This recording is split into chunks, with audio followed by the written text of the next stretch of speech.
ଆଜି ଝାରସୁଗୁଡ଼ା ସ୍ଥିତ ଭାରତୀୟ ଜନତା ପାର୍ଟି କାର୍ଯ୍ୟାଳୟରେ ଏକ ବୃହତ୍ ଯୋଗଦାନ କାର୍ଯ୍ୟକ୍ରମ ଆୟୋଜିତ ହୋଇଯାଇଥିଲା। ଏହି କାର୍ଯ୍ୟକ୍ରମରେ ଲଇକେରା ପ୍ରଖଣ୍ଡର ନିକ୍ତିମାଲ ପଞ୍ଚାୟତ ସମେତ ବିଭିନ୍ନ ଅଞ୍ଚଳରୁ ଶତାଧିକ ବ୍ୟକ୍ତି ଭାରତୀୟ ଜନତା ପାର୍ଟିରେ ଯୋଗଦାନ କରିଥିଲେ।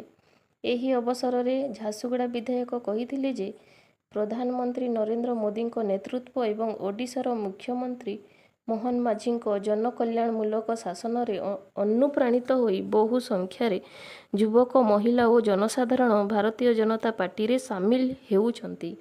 ସେ ଆହୁରି କହିଥିଲେ ଯେ ନୂତନ ସଦସ୍ୟମାନଙ୍କର ଯୋଗଦାନ ଦଳକୁ ଆହୁରି ସୁଦୃଢ଼ କରିବା ସହ ସରକାରଙ୍କ ଜନକଲ୍ୟାଣମୂଳକ କାର୍ଯ୍ୟ ଓ ଯୋଜନାକୁ ଲୋକଙ୍କ ନିକଟରେ ପହଞ୍ଚାଇବାରେ ସହାୟକ ହେବ। ଶେଷରେ ସେ ଦଳରେ ନୂତନ ଭାବେ ସାମିଲ ହୋଇଥିବା ସମସ୍ତଙ୍କୁ ଭାରତୀୟ ଜନତା ପାର୍ଟି ପରିବାର ପକ୍ଷରୁ ଆନ୍ତରିକ ସ୍ୱାଗତ ଓ ଶୁଭେଚ୍ଛା ଜଣାଇଥିଲେ।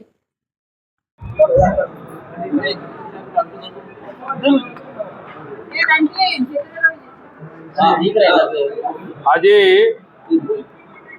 भारतीय जनता पार्टी नरेंद्र मोदी आदर्श रे अनुप्राणित एवं ओडिशा रे मोहन माझी नेतृत्व रे चली सरकार रे अनुप्राणित होई लयकरा ब्लॉक रो विशेषकर लयकरा रो मोर सबू युवक बंधु माने युवक भाई माने एवं निक्तिमाल पंचायत रो माँ माने अनेक अनेक लोक आज भारतीय जनता पार्टी रे योगदान करछंती। आमे भारतीय जनता पार्टी परिवार रे ए समस्त को बहुत बहुत स्वागत एवं अभिनंदन जनाऊँ।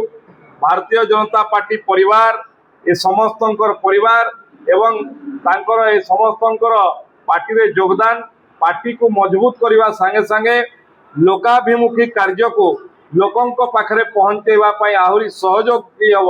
तेणु मु भारतीय जनता पार्टी परिवार तरफ झारसुगुड़ा विधानसभा निर्वाचन मंडली रे ए समस्त को भारतीय जनता पार्टी पृथ्वीर सर्वबृहत दल रे बहुत बहुत स्वागत और अभिनंदन जनाऊँ।